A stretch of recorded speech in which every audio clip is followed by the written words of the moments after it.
To begin with, I'll tell you a very small story. It all began one rainy afternoon. As you can see in the picture, it was raining. It was raining rather heavily, and water had started to collect in an open space. There were kids who were slowly coming. They found a broken bucket and they started kicking it. In a matter of few moments, as the rain kept pouring, they were amazingly on their own. They formed two teams. There were not many rules.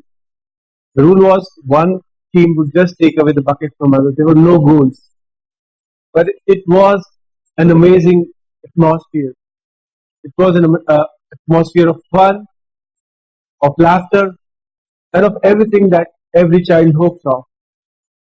Unknown to them, there was this older gentleman who was taking shade under the tree and watching all of this happen. And this was a eureka moment for him. For he discovered that in order for children to uh, play or do have fun, you really don't need much. You need most of the simple stuff. So he went back. He went back to his college because he was a sports teacher. He got a ball and he came back to them.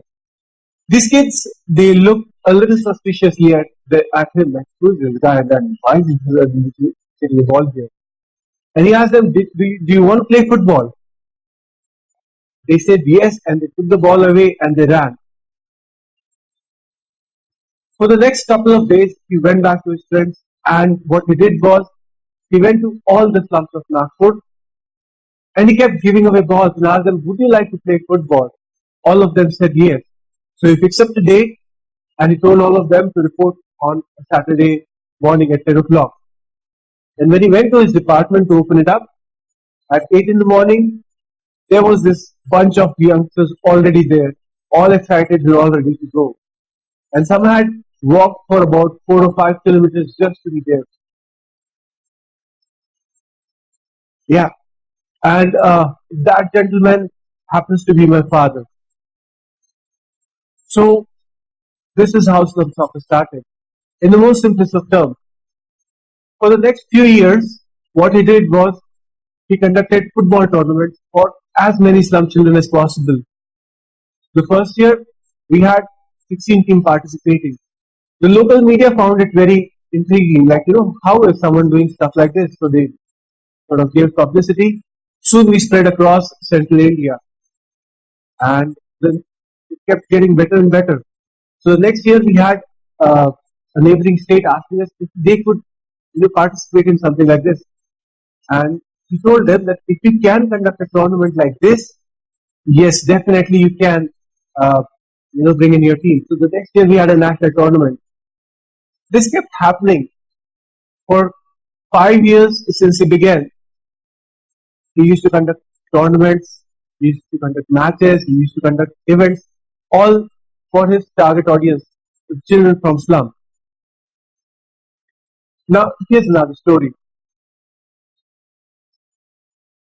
As it happens that I was seeing all of this, not really motivated or not really wanting to get into it. I was good at what I was doing.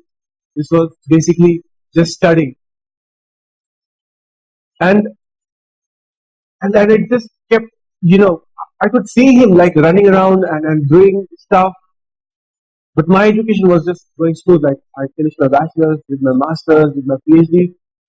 And as I was about to embark on my professional career, and I was about to, get into this first uh, proper job interview, I felt this sudden emptiness inside me. I was like, is this what I will be doing all my life? And the resounding answer was no. I really didn't see myself sitting at a desk 9 to 5, trying to do same thing over and over again.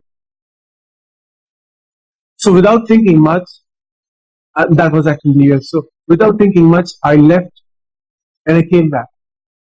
When I came back, I didn't have a very thought out plan like, this I would do, that I would do. All I wanted to do was get away from there and find myself. At this time, I was seeing him run around trying to do stuff like Superman, and it just kept on bugging me. So out of the sheer frustration to help him out, I started going with him for a couple of matches. It was one of these days when someone called up. The call was actually for him, but I picked up the phone. The lady on the other end of the phone was actually thinking to be him, told him that, you know what, sir, uh, I have a 17-year-old son. And coming from the locality where he used to stay in, he used to get always in trouble. But she realized that lately he had been waking up early, vanishing for a couple of hours, and then coming at 10 o'clock, all tired and all tense in sweat. And she thought that, okay, man, now he must be in big trouble. So she followed him. And he finally ended up on a football ground where he was actually teaching other kids to play football. And she said that all the troublemakers who used to hang around with him are now hanging on to his word because they are preparing for a football match that will be coming in a few days. And that was a moment for me. I thought I wanted that. I thought this is the change that I want to see in someone because of me. So I jumped full into it. But 1 year, 1.5 years, nothing happened. I was just going with him, trying to do it better because I was sort of scientist. But I couldn't crack it. So I sat down. After that, 1.5 year of nothing, I sat down and I started analyzing.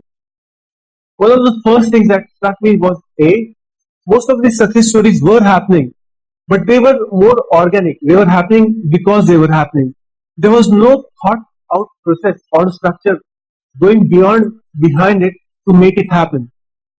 So being the systematic person I thought, no, maybe we can do something which will make sure that these sorts of stories are happening on a regular basis. So I sat down and I started to write. And there were these couple of things that came up to me. Firstly, football or sports in itself is not a cure. Secondly, football in itself has a sticky factor, which means that if you package it with something else, if you package it with some social messaging, it will carry forward. Thirdly, the very sheer beauty of the game encourage so many more people to come and play. So I started putting a structure behind it. I started researching.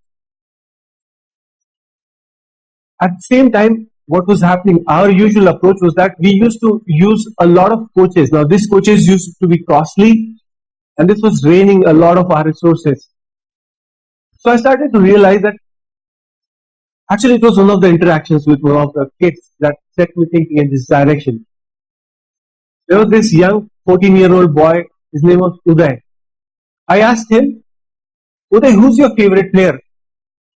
And his answer was, and I was thinking like maybe he'll say Messi or Ronaldo. His answer actually made me think twice. He said, oh, Rakesh Bhaiya. Like, no dude, you must be wrong. But it changed everything. I realized in order to influence these youngsters, I really don't need much costly equipment or bringing people from across the world. I needed those people who they looked up to as leaders to change their thinking. And this changed the whole game for me. I started looking for this actively for this leaders who were there within their groups, and I started to influence them. We started coming up with a curriculum based on football, a curriculum that would talk about uh, social inclusion, talk about issues such as general health and hygiene, HIV/AIDS, all of them, you name it, we have it curriculumized and itemized in our regular sessions.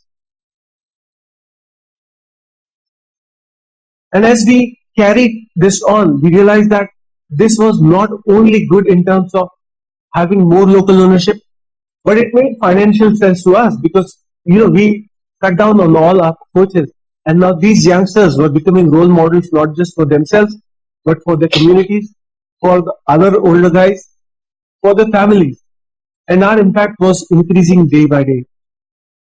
When I started in 2007, we had about uh, no uh, young leaders.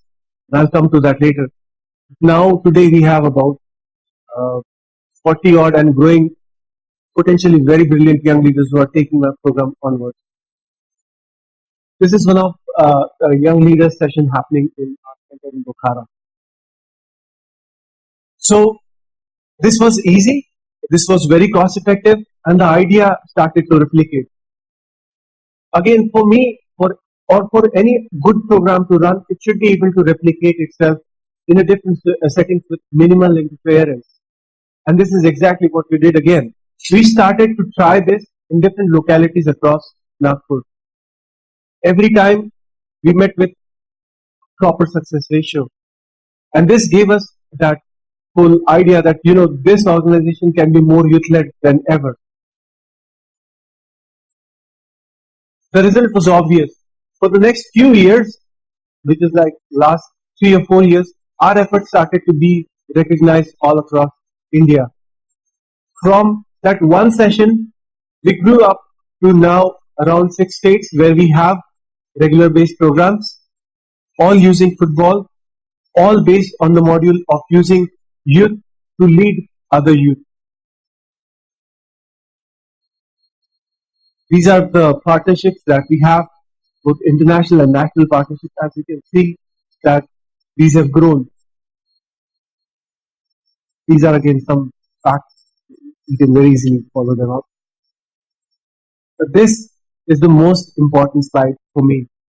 This is the Indian team, which is selected from slums across India. Last year, this team was in Poland representing India. And one of the biggest moments that happens every time it sends me shiver is when we stand inside the stadium and the national anthem plays. And no matter what slum my kid is coming from, you can look at him and he'll be beaming with pride. Boys or girls, everyone plays in the same field. And what surpasses their whole imagination is just standing there and representing your country. Last year, we managed to upgrade our position from 20, no, no, from 32 to 30th now.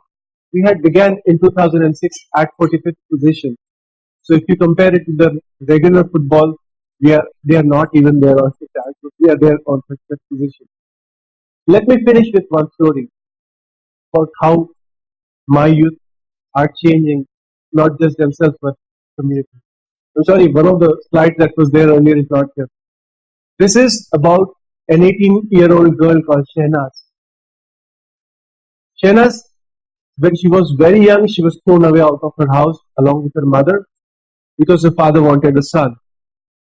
And it seems like it was built inside her to always defy these norms that were laid out on her. Once she was walking past by one of our training sessions, and a boy, a ball went and hit her, and a boy said, "Okay, you can't kick," and kick she did. She kicked the ball all across the field, and this boy had to run and get it again. And she didn't stop there. She said that, "Okay, you challenge me, I'll come and play with you guys." And soon she was better than most of my boys. She didn't stop there. She not just started her playing herself, she also invited about 16 more girls. And I didn't know, but she had not informed her mother about it. So one day her mother came and she was like very angry with my coach, and she said, "What are you doing to my daughter?" Coming from this very close community, it was difficult for her mother to accept. But again, Shehnaz felt challenged.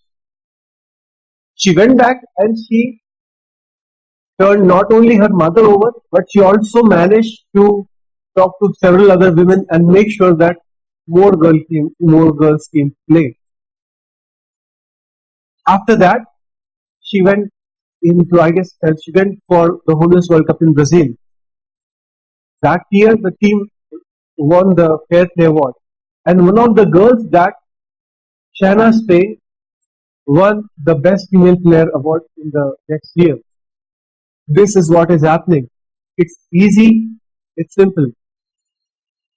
A ball is changing lives, and it's not happening very technically or very scientifically correct, but it's happening, and it's happening because youth themselves has taken the role over, not just to change themselves, but also to change the lives of others.